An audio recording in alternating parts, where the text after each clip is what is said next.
Hey everybody, welcome to Pop Culture Philosophers. I'm Rockin Robbie Billups, and it's time for the weekly comic book review.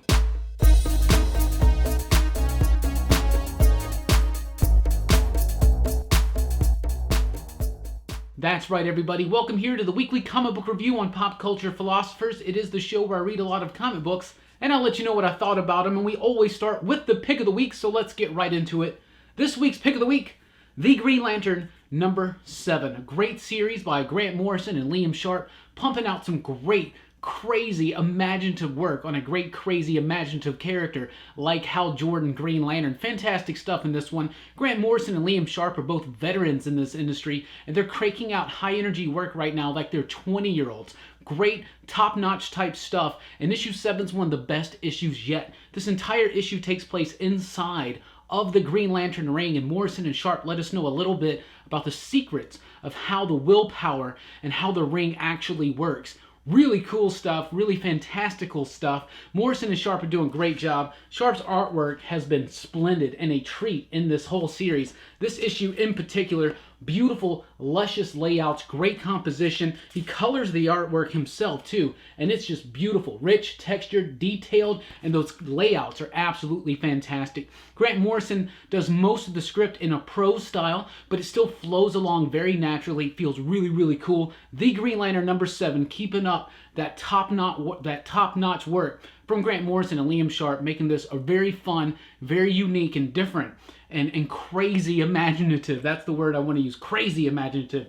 The Green Lantern number 7 out this week. Also out this week from DC Comics, The Year of the Villain. It's a one-shot special. It's only going to be a quarter. We got Free Comic Book Day coming up, so a lot of shops are probably going to have it out there with some of the free comics. This was a really cool primer into this whole DC Year of the Villain thing, which really does kind of mostly spin out of what Scott Snyder and James Tynion are doing over at the Justice League books, the whole Perpetua, Legion of Doom type stuff, right? You get a brief mention in here about Bane and Tom King's plans, but it's like the briefest, tiniest mention. But there, of course, is also a story in here by Bendis and Malieve that ties into the whole Leviathan story that's coming up in the pages of Superman. So the first story is a Legion of Doom story by Scott Snyder and Jim Chung, and it's awesome, and it's got some big developments. So if you've been following the Justice League books, you definitely want to check this out. If you're intrigued by the Leviathan event, been following Bendis over at Superman, you definitely want to check out the second story in here by Brian Michael Bendis and Alex Malieve, where they introduce this Leviathan character and maybe give us a hint to this person's identity, and if that turns out to be the case, that could be actually really, really cool. Of course, Malieve's artwork shines. At the end, also, you have Francis Manipool, James Tynion IV, doing another story that kind of ties it all together, bringing back into the Perpetua mythology and all that story. Really great primer into what the Year of the Villain's going to be about, and this whole thing we've been hearing about, The Offer. It's explained in full in this issue, and like I said, some big crazy developments to this ongoing Justice League story. Definitely worth the price of a quarter. Absolutely. I thought it was pretty solid, especially if you've been reading Justice League. DCeased number 1 is out this week. There was a lot of speculation on this one. Like, what is this book going to be about? Is it going to be about this? Is it going to be about this? Is it just zombies? Is it just something like this? Well, Tom Taylor, Trevor Hairsine, and a few other artists, they come in together. This is basically DC's version of Marvel Zombies, and it kind of reads as such. Not as silly as the initial Marvel Zombie stuff, in my opinion. This was actually handled a little bit better. It kind of tells you exactly how the outbreak happens. It makes sense in DC mythology. It makes sense how this all happens. The artwork, though, is a little sloppy. It feels a little rushed, out of place. It gets jarring. It kind of goes back and forth at times. Not the best artwork I've seen from Trevor Hairsine.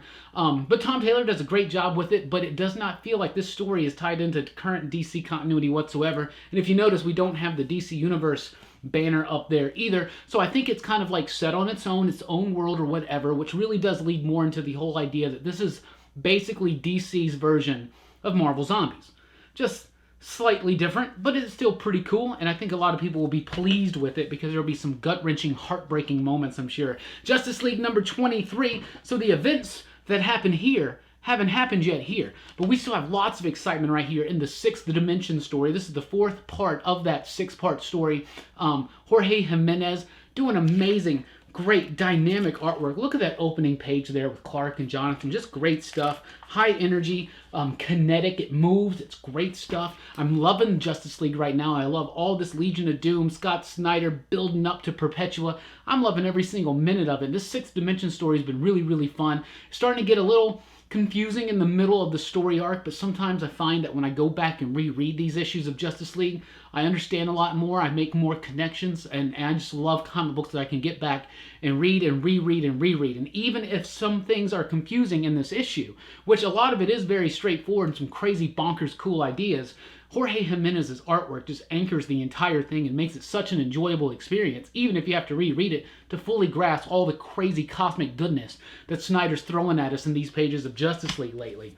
Batman number 70 is here with a damn fine issue. This was a great issue. The nightmare story is over. Batman is now escaping the nightmares, and he has to fight his way out of Arkham through a gauntlet of some of his greatest villains, much like the Nightfall story back in the day. So it seems like Tom King, we've known this for a while, he's building up to a spiritual successor to the Nightfall story, and I think he's doing a splendid job. I know the Nightmare story felt like it kind of went on maybe a little bit too long. Some of it felt a little too fillerish, especially with that Flash Batman crossover just kind of shoehorned right in the middle of it.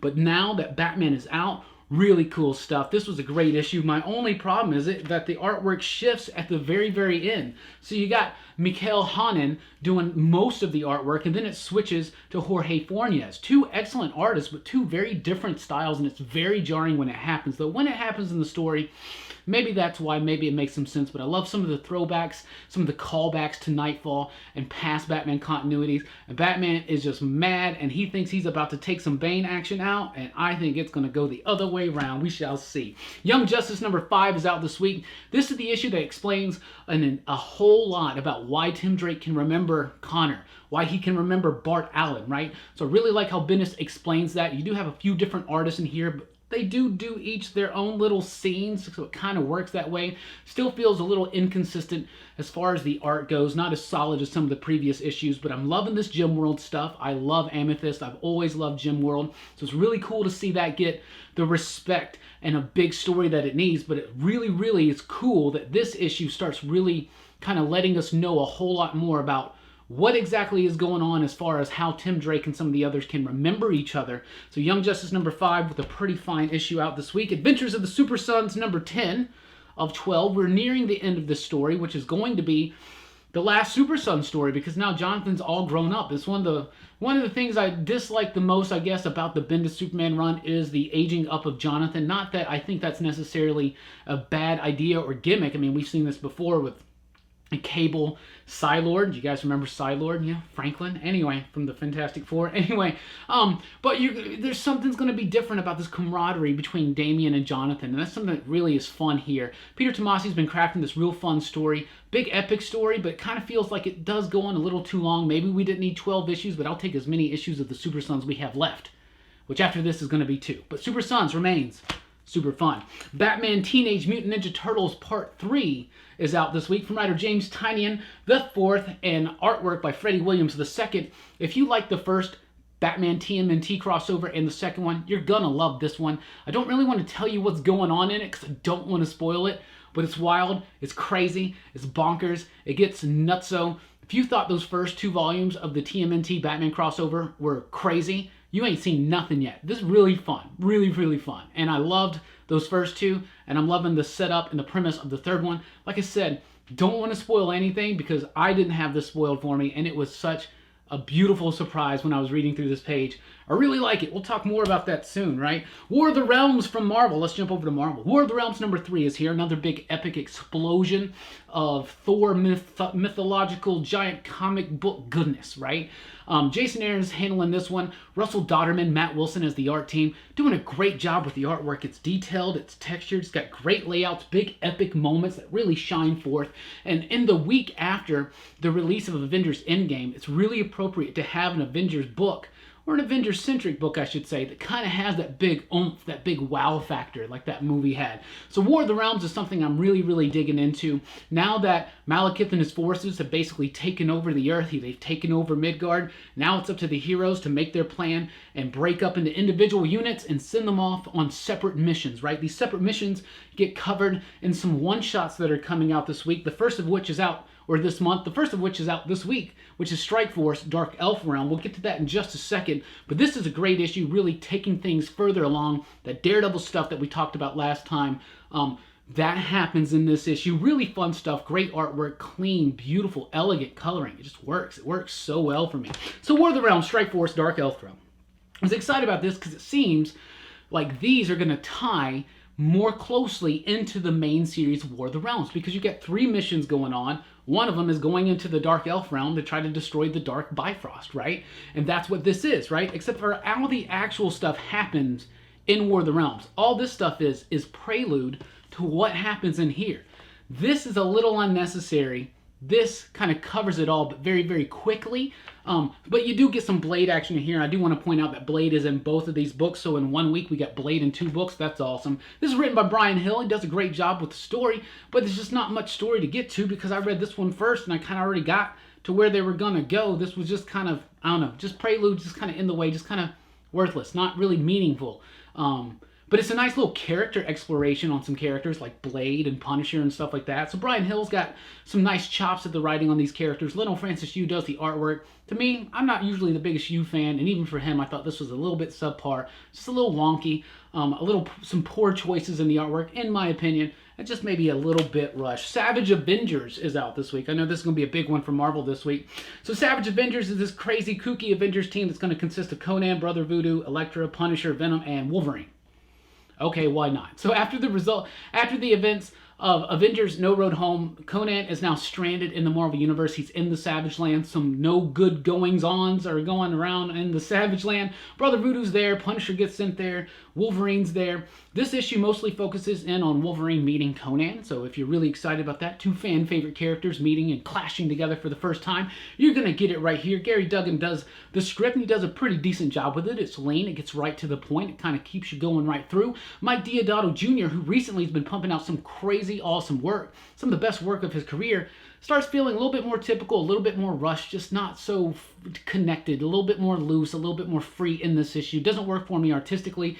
I'm still very puzzled how we're going to get Venom involved in here. However, there are bits in here that, the old school fanboy inside of me was like, ooh, Conan versus Wolverine, that's exciting, right? So, check this one out yourself, but it's a silly idea, so it's going to be a silly comic is what I think. Amazing Spider-Man number 20.HU. It's continuing on this Hunted story, but it's got some vital information about the Vulture that's going to come into play in the concluding chapters of the Hunted storyline. In fact, has already come into play, so we get pulled back just a little bit of explanation. These .HU books have actually been meaningful, impactful, and necessary to read to get the entirety of the Hunted story, which I've enjoyed. Maybe it's gone on just a little bit too long. It feels like it's going on really long because of all these little throwbacks to just focusing on one villain. But this is a nice focus in on the Vulture, his arrangement that he's made, and why he can do what he's doing in the story. Some decent stuff. Nick Spencer's been doing a great job with the Spider-Man books right now. I think so. Uncanny X-Men number 17 is out this week. This is a funeral issue. I don't want to spoil who it is, but if you read Uncanny X-Men the last time, you know who it is. A little confusing how it all works out, but that all gets explained in this issue. So it's the obligatory funeral issue that everybody that does an X-Men run has to have a death and a funeral, right? And of course Wolverine has to go off and do his own thing during the funeral, and then he has a fight with Cyclops over it, right? So that's kind of cool. That's typically X-Men. But now that we know that Hickman's coming in to do some big crazy things starting in July with the X-Men, it's starting to make this Matthew Rosenberg run feel a little bit filler. Just a little bit, but I'm still enjoying it. Dead Man Logan number 7 is here, and after the crazy events of issue 6, I didn't see that coming. I didn't see that we were going to be here at this point in this issue, but I'm glad we are. Don't want to spoil too much yet, but the last days of Old Man Logan are upon us, and right now this book has been so much fun, so great. I'm just having a blast with it. Ed Brisson, Mike Henderson, Nolan Woodard doing a great job taking Old Man Logan out on a blaze of glory. riding off into the sunset. I've really been liking Old Man Logan, or should I say Dead Man Logan now at this point. The Punisher is here with issue number 11. This is Matthew Rosenberg continuing on the story that he started when he did the whole Punisher War Machine story. It makes it just feel a little like this story's been going on too long. Let's wrap this up. This whole Punisher versus Zemo versus Hydra thing, man, it just keeps going. It seems like the next direction is going to be Punisher versus Frost Giants and Trolls and stuff, right? But this issue's it's a nice, fun, dynamic, cool action issue with a great action scene or two in it. But ultimately, this book is starting to wear thin on me, just because it's just been going in the same story for so long, and some of the issues just feel like they're not moving it along at a speedy enough progress for me. I don't know. Cosmic Ghost Rider Destroys Marvel History number 3 is here. In a Deadpool-esque fashion, Cosmic Ghost Rider goes into continuity and messes everything up. The first issue focused on the Fantastic Four. The second issue focused on Spider-Man history. This one on X-Men history. So if you're an X-Men fan and don't mind it being poked fun at, you're going to get a lot in here. You got a lot of Claremont stuff referenced in here. You even got some Grant Morrison stuff referenced. So this book has been silly. It's got a little bit of fun moments, and at the end of here, it's got a really cool moment at the end that I thought was pretty nifty. Marvel Team Up is out with issue number 2, the new launch of Marvel Team Up, the first story focusing on teaming up Kamala Khan and Peter Parker. This issue, they basically do the mind switch, so Peter's in Kamala's body, and Kamala is in Peter's body, and it's silly, and it's loose, and it's free, and that's exactly what this book is supposed to be. It's pretty fun, it's got some nice points to it. It's not going to change your life or anything like that, but it's a good, solid story, teaming up Spider-Man and Ms. Marvel, and it does have my approval. Issue 2 out this week. Meet the Skrulls number 4 is here. This book has been really cool, and it's easy to say that this is basically like a Skrull version of The Vision, right? The Tom King Vision series, but it's different. It's got its own thing. It's also more about an undercover team going native, right? They're starting to come together as a family, and then you realize they actually are a family. I'm loving this story. Robbie Thompson is the writer. Nico Henriquin is the artist. I love the art. I love the story. I love these characters. I'm really into it. You know, I thought when I first started reading Meet the Skrulls, I was like, yeah, I'll read the first issue. It'll be silly, and I'll be like, yeah, it's all right, guys. Don't worry about it. Then I won't go back to it. No, I keep coming back to this book because it's fun. It's got great comments on family.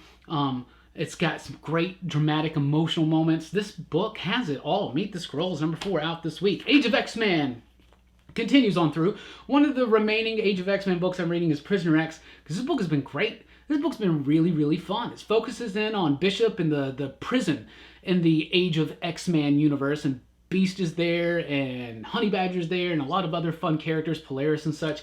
Vita Ayala does the writing. They're doing a fantastic job on this. I really like their dialogue. I think it just really flows very well. Herman Peralta, the pencils, the artwork, just fantastic. It really works. It's subtle, it's grounded, it's realistic, and it's gritty when it needs to be. And it's also very clean and efficient as well. Prisoner X number 3, probably, in my opinion, my favorite Age of X-Men book right now. Star Wars Age of Rebellion, my bad. War of Rebellion? That's weird. Han Solo. The Han Solo one-shot's out by Greg Pak, Chris Sprouse, Carl Story, Tamara Bonvillain. The art team does a great job. It's a nice little story, too. This is set in the days pretty much right in between New Hope and Empire Strikes Back, where it's Han he's done his good deed at the end of New Hope. He's gotten paid, and he's still kind of sticking around doing little things here and there. It's one of those stories that's nice. It's a nice little throwback. You know, these little one-shots they've been doing, focusing on the different characters and the different eras of Star Wars. Like, all the Age of Republic stuff is all right.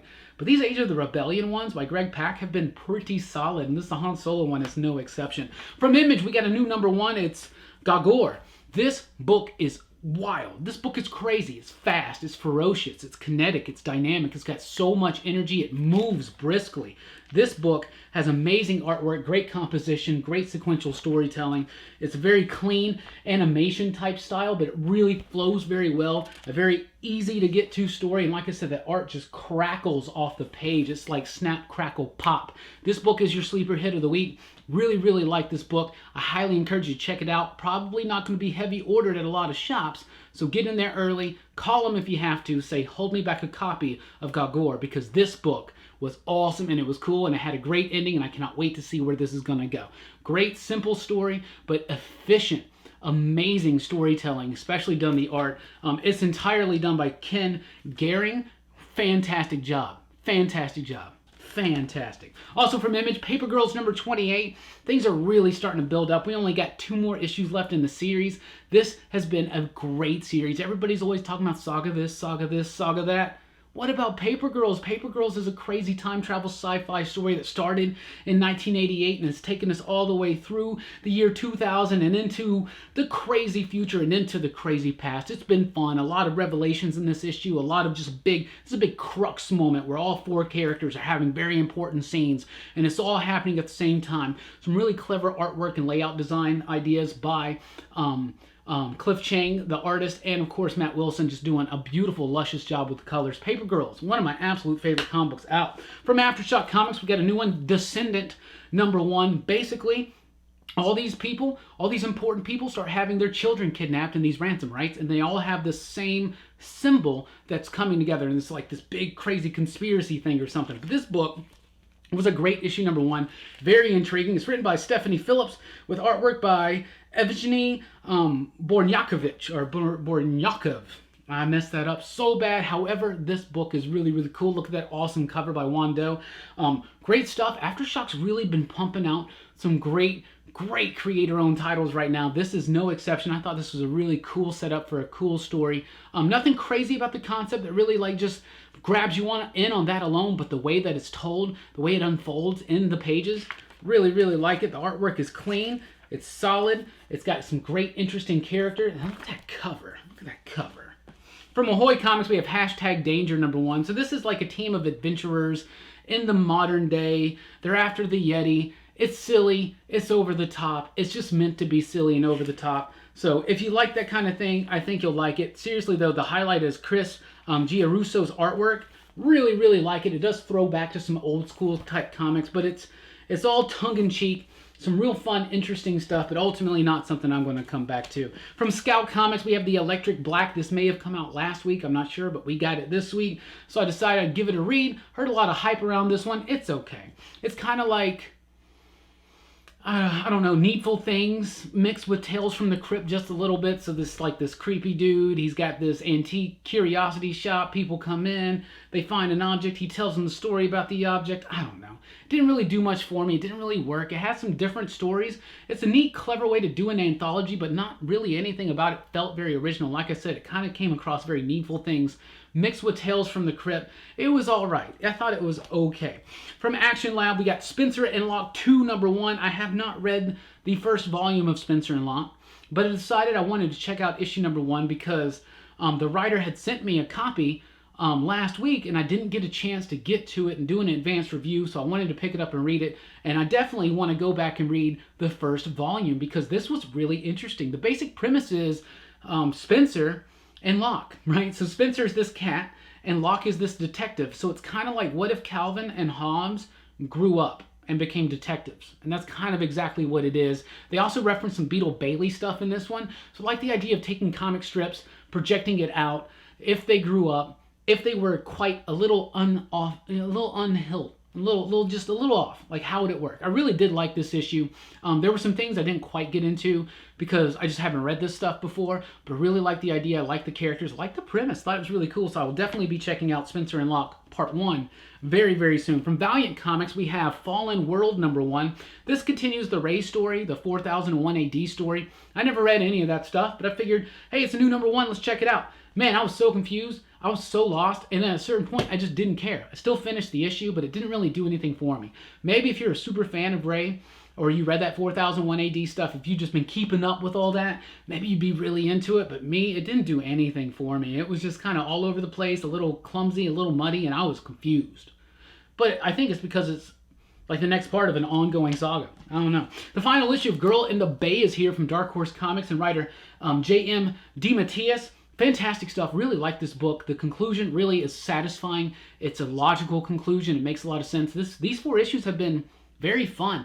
And J.M. DeMatteis' dialogue has been just sharp, spot on. It's been perfect. It's been great. It's got a great pace. It's had great artwork. It's had a great mystery, and the solving of the mystery all wrapped it up in a nice little bow, and it was very satisfying. Absolutely. Also from Dark Horse Comics, Black Hammer 45, number 3. 3 issues in, this is to me the weakest of the Black Hammer miniseries so far. I have enjoyed almost everything from Black Hammer immensely, but it's getting harder and harder for me to maintain my interest in this one. I was super excited about this one because it's the World War II era of the Black Hammer universe, and this one even has Abraham Slam in it. But it just didn't do anything for me. I know a lot of people maybe not be into the artwork. I love Matt Kent's artwork, so it's not that for me. I like the artwork. It's just the story. It's not doing anything for me. It's not gripping me. There are elements of it that I think are cool, but then it gets a little lost, just a little clunky. It just doesn't quite work for me. But I love Black Hammer, so I'm going to tread on through. So Star Wars Adventures is out with a one-shot this week called Flight of the Falcon. Why do you care? Because it's written by Michael Morisi. Michael Morisi, the Eisner-snubbed writer from Wasted Space over at Vault Comics. I'm loving Wasted Space. I'm reading his book right now. It's one of his novels, Black Star Renegades, and I'm having so much fun with that one. You can tell through those books that Michael Morisi has such a love for Star Wars. And in the Star Wars Adventures comics, which IDW does these all-ages Star Wars books, Star Wars Adventures, he got to do these little short stories called The Flight of the Falcon, where they've compiled them all together in one convenient package for you if you're just after it for his writing, which is superb. Yes, it's an all-ages Star Wars book, but it is still fun. It still has the exhilarating thrill of Star Wars. Michael Morisi understands that world. He understands those characters. He understands the Falcon. He gets it. And you can see the love and passion of those characters come through in the pages of this book. So if you hadn't had a chance to check it out yet, I highly encourage you to check this out, because this is a labor of love, and you can tell. So that's what I read this week. That's what I thought about it. What'd you read? What do you think? Let me know in the comments down below. Thank you so much for checking out the video every single week, the weekly comic book review, and other offerings here, advanced reviews, movie reviews, live streams, weekly pop culture wrap-ups, all that and more right here. So be sure to like, share, subscribe, click that notification bell, and join us over at popculturephilosophers.com for our podcast. Our podcast is just now returned after almost a year in hiatus. Wednesday, May 1st, which is New Comic Book Day. Superhero Movies, the first podcast in almost a year, releases from us, Pop Culture Philosophers. Check it out at popculturephilosophers.com or on iTunes or anything like that. Thank you guys so much for rocking with us. I'm Rockin Robbie Billups. Keep on reading.